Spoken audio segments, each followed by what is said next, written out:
Shri Ajay Maken. Sir, धन्यवाद। 25 minutes. Okay sir. धन्यवाद सभापति महोदय। Very captivating smile. I am sure you will continue with it. Sir, I will sir. Thank you. आपके आशीर्वाद से जरूर।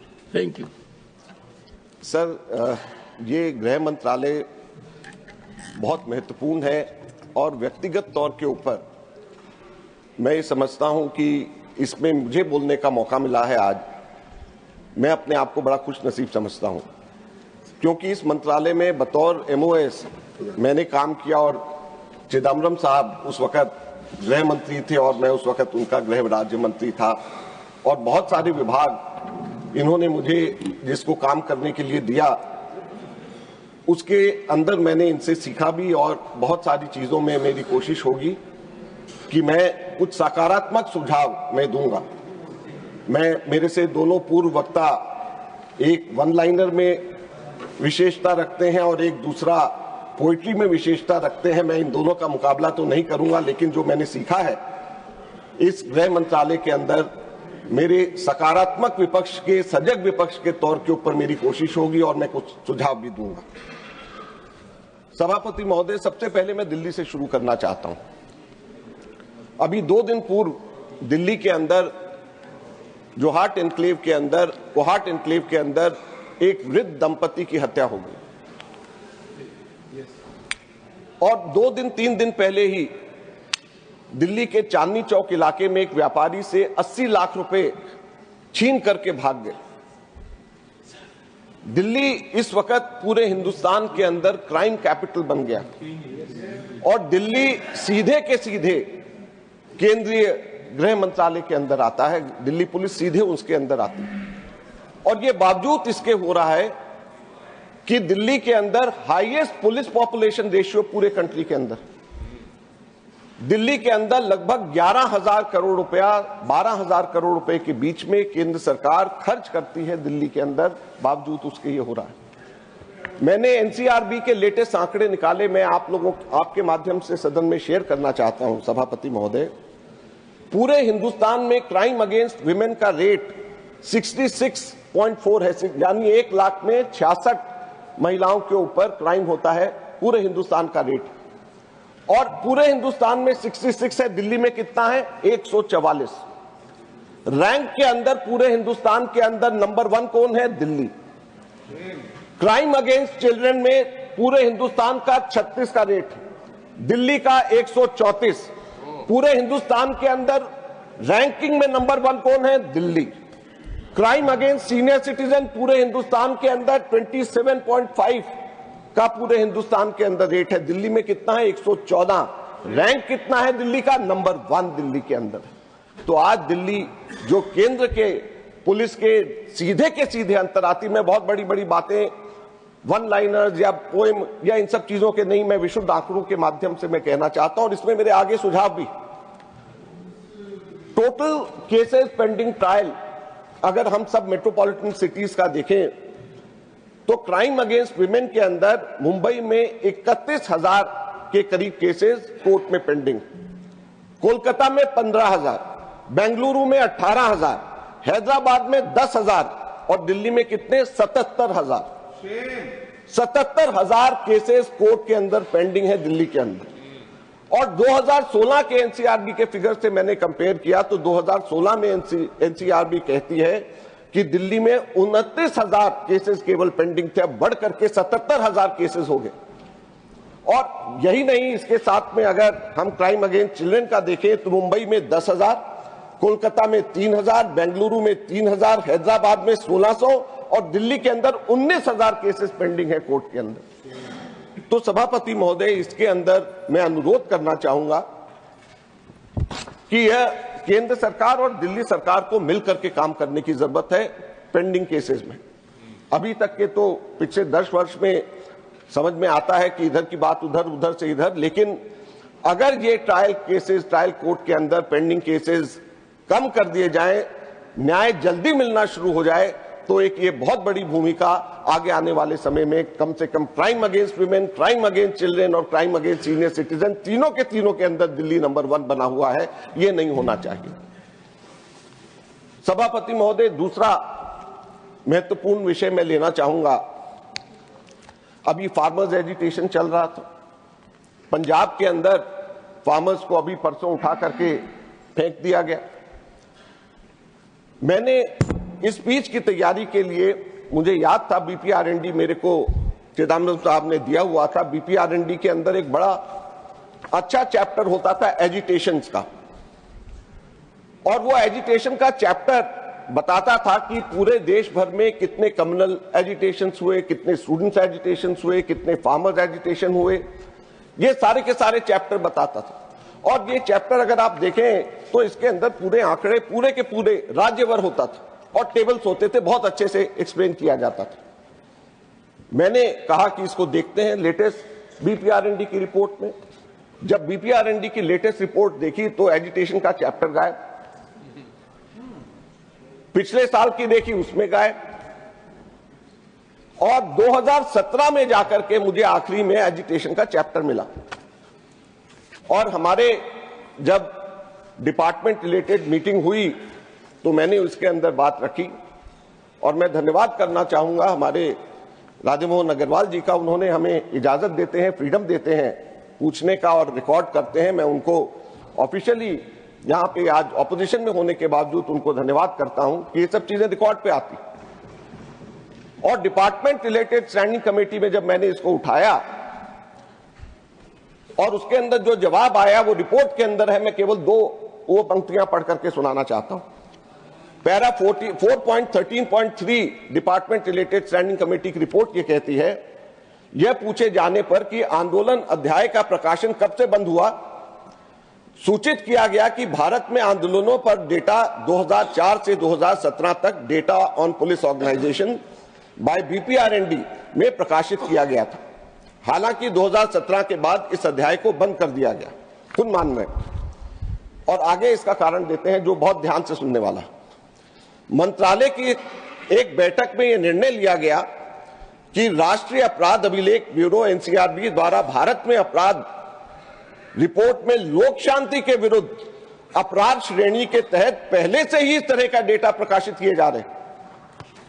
फिर मैं पढ़ना चाहता हूं, भारत में अपराध रिपोर्ट में, क्राइम इन इंडिया रिपोर्ट में लोक शांति के विरुद्ध, क्राइम अगेंस्ट पब्लिक ट्रैंक्विलिटी के अपराध श्रेणी के तहत पहले से ही आंदोलन के इस तरह से डेटा प्रकाशित किए जा रहे हैं। इसलिए निर्णय लिया गया कि एनसीआरबी इस डेटा को प्रकाशित करना जारी रखेगा और बीपीआरएनडी अब इसे एकत्र या प्रकाशित नहीं करेगा। इसका क्या मतलब है? इसका मतलब यह है कि आंदोलन को गृह मंत्रालय यह मानता है कि यह अपराध की श्रेणी में और यह क्राइम है। आंदोलन करना एक क्राइम है और आंदोलन को क्योंकि अपराध की श्रेणी में रखा जाता है और ये अपराध को एनसीआरबी उसका डेटा करता है, इसलिए एजिटेशन का चैप्टर बीपीआरएनडी में डालने की जरूरत नहीं। सभापति महोदय, प्रश्न ये उठता है कि क्या आंदोलन अपराध की श्रेणी में आते हैं? जब वंचित एवं शोषित व्यक्ति सब जगह से हार कर लोकतांत्रिक तरीके से अपनी आवाज को जनता के सामने करता है तो क्या वो अपराधी बन जाता है, अपराधी की श्रेणी में आ जाता है? मूल प्रश्न यह है कि हमारे किसान क्या अपराधी हैं? क्या हम लोकतंत्र में हैं या हम पुलिस स्टेट के अंदर हैं कि जबकि हम एजिटेशन का डेटा इकट्ठे करने की जगह अब अपराध जो है पब्लिक ट्रैंक्विलिटी को जो खराब करेगा उसके श्रेणी के अंदर ये आ जाएंगे। मैंने साथ साथ में एजिटेशन के चैप्टर से एजिटेशन के किस तरीके से परिभाषित किया जाता है उसको मैंने देखा। एजिटेशन को जो हमारे समय में परिभाषित किया जाता था वो असल में महात्मा गांधी के एजिटेशन की परिभाषा थी और वो कहती है, agitations are collective expression of dissatisfaction with the state authorities and others on a variety of issues like education, essential services, transport facilities, wages, etc. In a democratic system, expression of protest by different groups, subgroups of public is a common feature.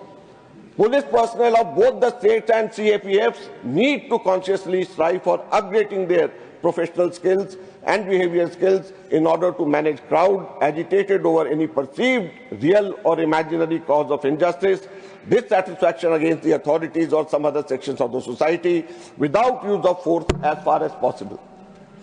तो तो जो agitation का जो मूल भावना थी, जो उस agitation करने का लोकतंत्र के अंदर एक अधिकार दिया गया था, उस अधिकार को एक तरीके से खत्म कर दिया गया।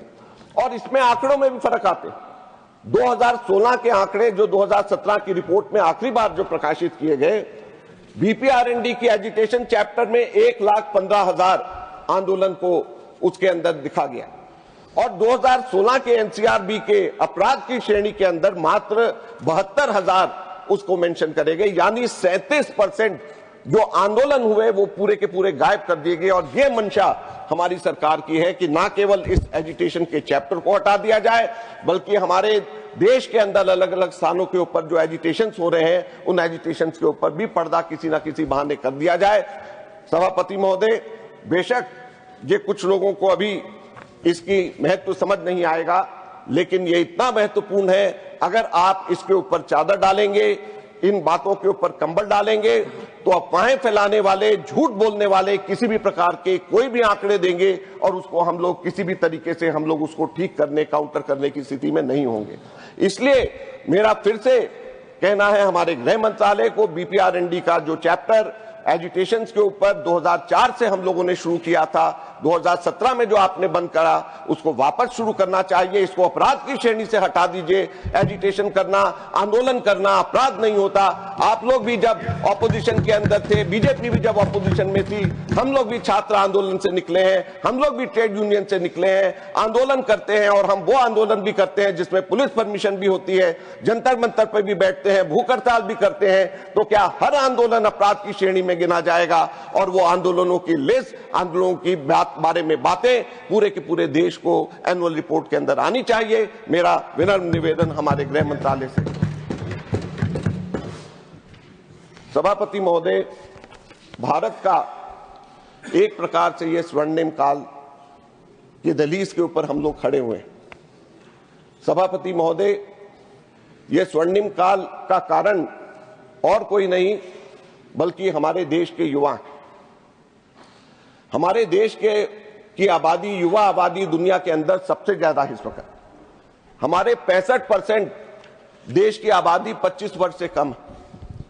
अगर मीडियम मध्य आयु अगर हमारे देश की पाई जाए तो 28 वर्ष हमारी है, यानी आधी आबादी हमारी 28 वर्ष से कम। अगर हम डेवलप्ड कंट्रीज के साथ में इसको अगर हम मुकाबला करें तो जापान के अंदर जो मीडियन वैल्यू है, मध्य आयु है, वो 49 ईयर्स की।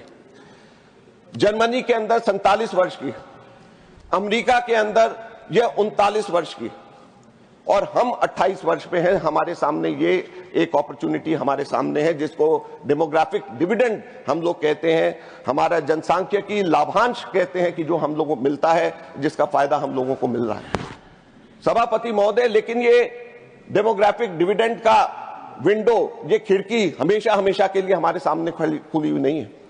ये केवल अगले 25 वर्षों के लिए, क्योंकि 2050 आते आते हमारी मध्य आयु हमारे देश की 28 से बढ़कर के 39 हो जाएगी, जो आज अमेरिका की। तो हमारे सामने ये केवल 25 वर्ष है जिसमें हम लोग इस युवा आबादी का फायदा उठा सके। लेकिन ऐसा लगता है कि हमारे देश के खिलाफ में साजिश हो रही है, जिसको रोकने के अंदर हमारी केंद्र सरकार और गृह मंत्रालय मुझे लगता है कि विफल हुई है। और उसके बारे में मैं कहना चाहता हूं, क्योंकि वो नशे की शिकार हो रही है। आज नशे की वाकया, घटनाएं इतनी तेजी से हमारे देश के अंदर बढ़ रही, और उसके मैं आंकड़े देना चाहता हूं जो हम लोगों के सामने हमारे देश के लिए बहुत महत्वपूर्ण है। सभापति महोदय, 2010 और 2014 के बीच में कुल एनडीपीएस की घटनाएं, नशे की घटनाएं पूरे देश में 33,000 थी, और 2022 के लेटेस्ट एनसीआरबी की रिपोर्ट कहती है कि ये घटनाएं 33,000 से बढ़कर के 1,15,000 होगी, 4 गुना से भी ज्यादा। ये रेट जो है प्रति लाख पॉपुलेशन 2010 से 2014 के बीच में 2.7 का रेट था। आज ये रेट 8.7 का है, 2.7 से बढ़कर के 8.7, और ये हर साल बढ़ रहा है। ऐसा नहीं कि एकदम झटके से बढ़ गया। 2017 में रेट 5 था और टोटल इंसिडेंट 64,000 थे। 19 में 5.4 था रेट और टोटल घटनाएं 73,000। 21 में 6.3 रेट और टोटल घटनाएं 78,000। और अब 2022 में रेट 8.7 और टोटल घटनाएं 1,15,000, ये बढ़ करके टोटल बढ़ करके 4 गुना अगर 2010 और 2014 के बीच में करें तो ये इतना बढ़ गया। ये कुल बढ़ोतरी 247% की बढ़ोतरी केवल 10 वर्षों के अंदर 247% बढ़ा है एनडीपीएस की घटनाएं। दिल्ली के अंदर जो राष्ट्र की राजधानी है, जहां पे पुलिस भी इनकी, दिल्ली के अंदर जहां पूरे राष्ट्र में 247% बढ़ा है, दिल्ली के अंदर 546% बढ़ा।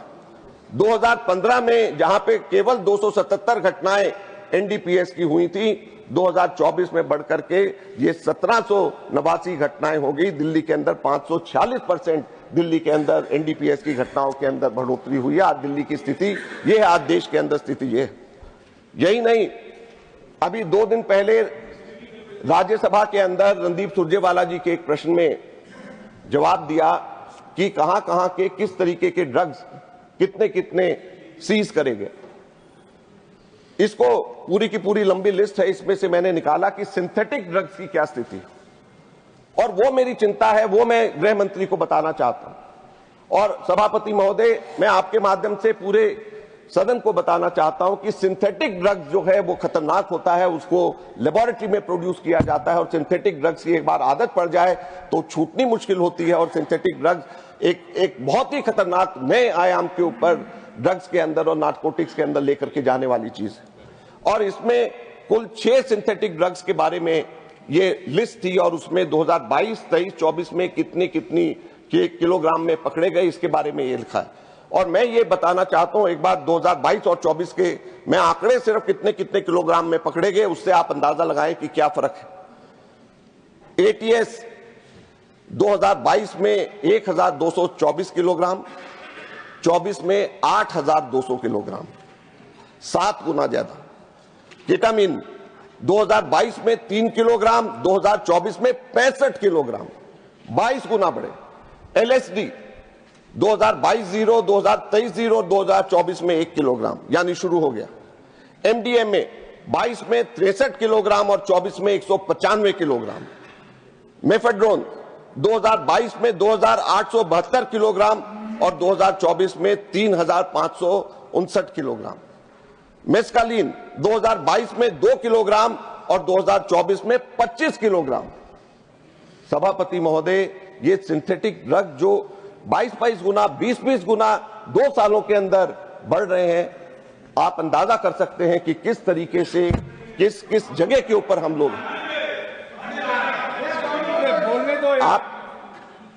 आप क्यों परेशान हो रहे हैं? क्यों परेशान हो रहे हैं? मैं तो आंकड़े जो हमारे को दिए हैं यहां पे इसी हाउस में वही बोल रहा हूं, और मैं उम्मीद करूंगा गृह मंत्री जी इसका जवाब दे। जो चीज अच्छी लगे उसको माने, जो अच्छी नहीं लगे उसको नहीं माने। यही गृह मंत्री हम सुझाव दे सकते हैं, ऑपोजिशन होने के नाते हम ये बातें सामने रख सकते हैं। सभापति महोदय, इतिहास गवाह है कि पहले ड्रग्स और नारकोटिक्स आते हैं और फिर गैंग वॉर और टेररिज्म आता है। पंजाब के अंदर आज यहां पर पूरे देश में 8.7 है, पंजाब के अंदर ये रेट है 40। 8.7 देश का रेट और पंजाब का 40।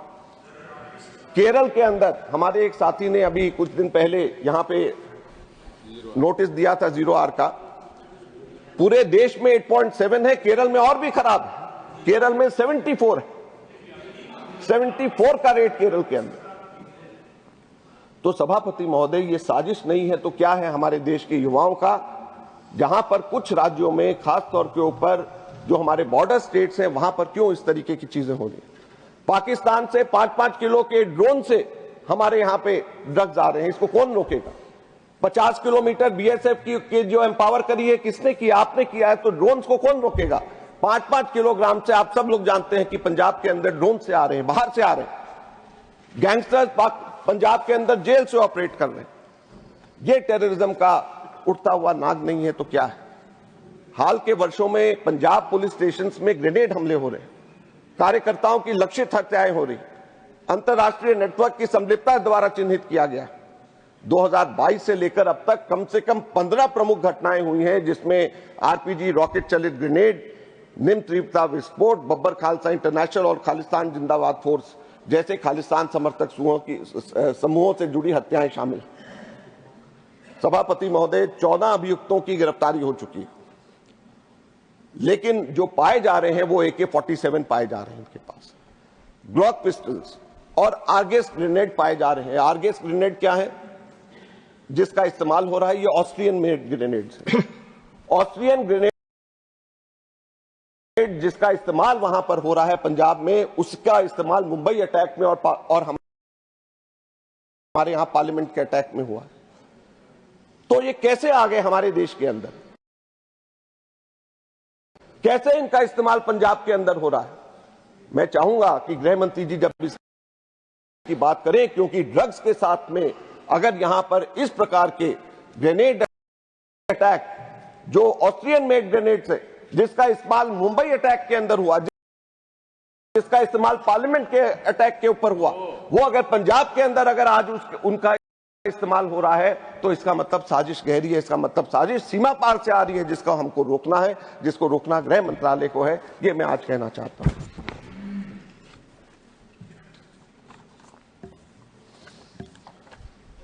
सभापति महोदय, जब बॉर्डर से आ रहा है, सीमा पार से आ रहा है, तो सीमा पे रोकने का काम गृह मंत्रालय का।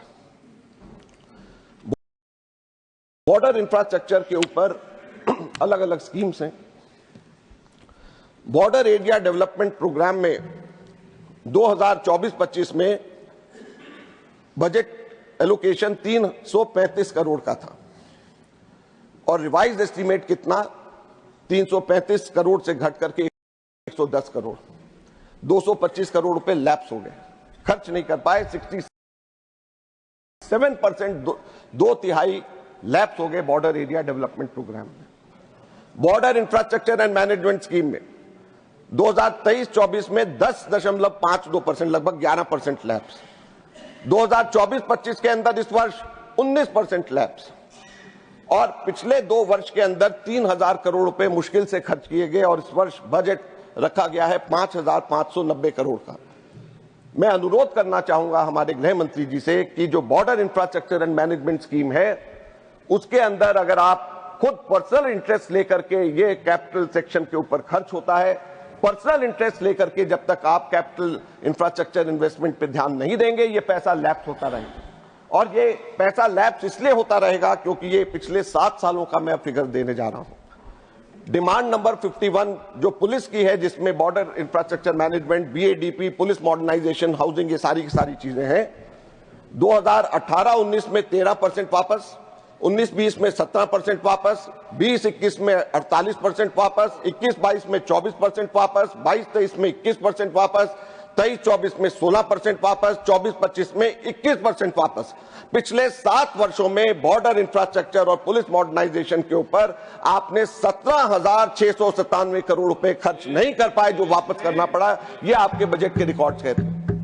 और टोटल 22.93%, यानी 1/4 लगभग जो बजट एलोकेशन होता है उसको आप खर्च नहीं कर पाते। इसलिए मेरा अनुरोध है गृह मंत्री जी की इसको आप अलग से इसका ध्यान दें, क्योंकि ये पुराने रिकॉर्ड के हिसाब से इतना पैसा जो लैप्स लगातार हो रहा है, ये नहीं होना चाहिए, ये आगे हमारे खर्च होना चाहिए। सेंट्रल आर्म पुलिस फोर्सेस की मॉडर्नाइजेशन का प्लान, 4th मॉडर्नाइजेशन प्लान 2022 से 2026 तक के 1523 करोड़ रुपए का 2022 से 2026 तक का सोचा गया, जिसमें 1523 करोड़ रुपए रखे गए। अब 2025 चल रहा है, इस 1523 करोड़ में से कितना खर्च हुआ पुलिस मॉडर्नाइजेशन में, सेंट्रल आर्म फोर्सेस मॉडर्नाइजेशन में? 1523 करोड़ में से केवल 287 करोड़ रुपया खर्च हुआ, केवल 19% खर्च हुआ। 81% पैसा अभी तक के आप लोग इस पे खर्च नहीं कर पाए। तो जब CAPF के मॉडर्नाइजेशन प्लान को जब आप लोग ठीक तरीके से नहीं खर्च कर पा रहे, जब बॉर्डर एरिया के इंप्रूवमेंट प्रोग्राम को आप लोग ठीक तरीके से खर्च नहीं कर पा रहे, तो किस तरीके से हम उम्मीद करेंगे कि हमारी सीमा को आप रोकेंगे? ड्रोन से हमारे यहाँ पे ड्रग्स आ रहे हैं और उन ड्रोन के ड्रग्स को नहीं रोक पा रहे। हमारे यहाँ पे बॉर्डर से क्रॉस होकर के ड्रग्स आ रहे हैं, ऑस्ट्रियन ग्रेनेड्स आ रहे हैं, AK-47 आ रहे हैं और हम इसको नहीं रोक पा रहे। सभापति महोदय, इसमें एक और बहुत महत्वपूर्ण बात है। BPRND की लेटेस्ट रिपोर्ट कहती है कि कुल हमारे यहाँ पर जो टोटल जो स्ट्रेंथ है उसमें 11% की पुलिस फोर्सेज में वैकेंसी है। 1,10,000 पैरामिलिट्री फोर्सेज की जगह खाली है, रिक्त है, वहां पे भर नहीं गए। तो सभापति महोदय, जब हम पैसे खर्च नहीं कर पा रहे, जब हम लोग जो हमारे सैंक्शन पुलिस फोर्स की जो स्ट्रेंथ है उसमें से 11% जब सैंक्शन पुलिस फोर्स की हमारी स्ट्रेंथ खाली है, तो हम ये कैसे उम्मीद करेंगे कि हमारी फोर्सेज अच्छी तरीके से काम कर सकें। एक और बात बहुत महत्वपूर्ण है, दो छोटी छोटी बातें करनी है मुझे। एक बहुत महत्वपूर्ण बात है और वो बात हमारी सेंसस से, 2011 का सेंसस चिदम्बरम साहब ने उसका काम मुझे दिया था 2009 में जब मैं मंत्री बना था, और सेंसस का काम 2011 का हमने 2009 से शुरू कर दिया था, उसके शेड्यूल बनाने, ट्रेनिंग करनी, सब चीजें। अब सेंसस के हमारे लिए क्यों जरूरी है? सेंसस हमारे लिए जरूरी है क्योंकि हमारे सारे प्रोग्राम्स, जो पब्लिक वेलफेयर प्रोग्राम्स हैं, वो सेंसस पॉपुलेशन की एक्सपेक्टेशंस के बेसिस पे होता है। 2011 के अंदर 121 करोड़ की हमारी पॉपुलेशन थी, एक्सपेक्टेड अभी 146 करोड़ की। 25% पॉपुलेशन ग्रोथ हुई है। हमारी नेशनल फूड सिक्योरिटी एक्ट के तहत 70% ग्रामीण और 50% शहरी लाभार्थी हो सकते हैं। यानी 15 करोड़ गरीब लोग आज की डेट में अगर सेंसस होते हैं तो 15 करोड़ गरीब लोगों को एनएफएसए का फायदा मिलेगा, और वो फायदे से आप लोग वंचित रख रहे हैं क्योंकि सेंसस नहीं करा रहे। हमारे एनएसएसओ के जो सैंपल सर्वेज होते हैं उसके अंदर जो एनुमरेशन ब्लॉक सेंसस से निकलते हैं वो उसका आधार बनता है सैंपलिंग का, जिसके आधार के ऊपर वो तय करते हैं कि कहां से सैंपल निकाले। समाप्त करें माननीय सदस्य। और अभी हमारी पार्टी के दूसरे और एक और इसके बाद में छोटा सा पॉइंट लीजिए। तो सभापति महोदय, अगर हम सेंसस टाइम पे नहीं कराएंगे तो हमारे देश के अंदर लाभार्थी अलग अलग स्कीम्स के हम तय नहीं कर पा रहे। 15 करोड़ तो मैंने नेशनल फूड सिक्योरिटी एक्ट का कहा, फिर हमारे पीरियोडिक लेबर फोर्स सर्वे का, पीएलएफएस का एनएसएसओ सर्वे करता है, हमारे हेल्थ स्कीम्स के सर्वेज होते हैं, वो सारे के सारे सर्वेज गलत होंगे अगर हमारे एनुमरेशन ब्लॉक्स नहीं होंगे। तो हमारे सेंसस टाइम पे होना चाहिए। हमारा 2020-21 के अंदर 85% पैसा सेंसस के अंदर जो था लैप्स हुआ। समझ में आता है कोविड का समय था, लेकिन 21-22 में 86% लैप्स हो गया, 22-23 में 85% लैप्स हो गया, 23-24 में 65% लैप्स हो गया, और पिछले वर्ष 58% पैसा लैप्स हो गया। ये कैसे, इसको कैसे आप जस्टिफाई करें? आप 20-21 का तो समझ में आता है कि चलिए कोविड है, 85% लैप्स हो गया, लेकिन उसके बाद में जो टोटल बजट अमाउंट है और जो स्पेंट अमाउंट है उसके बेसिस के ऊपर करें तो सारा पैसा आपका लैप्स हो गया। मैंने केवल एक बात मैंने पूछा, समाप्त करें माननीय सदस्य। एक बात पूछा, समाप्त करें, कि जो मंत्रालय के लोग आए थे, मैंने केवल एक बात पूछा कि आप हमें यह वायदा कर दें कि इस साल सेंसस पूरा कर देंगे, लेकिन कोई वायदा नहीं हुआ। जो अभी इस साल का भी बजटरी एलोकेशन है उसके हिसाब से हमारा इस साल भी मुझे नहीं लगता कि सेंसस हम लोग कंप्लीट कर पाएंगे, और हमारे देश की गरीब जनता फिर भी महरूम रहेगी क्योंकि उनको लाभ नहीं मिल रहा। मैं चाहूंगा गृह मंत्री इसमें भी कुछ कहना चाहते हैं, जब जवाब देंगे तो हम लोग सुनना चाहेंगे, इसके ऊपर भी, सेंसस के ऊपर हम लोग सुनना चाहेंगे।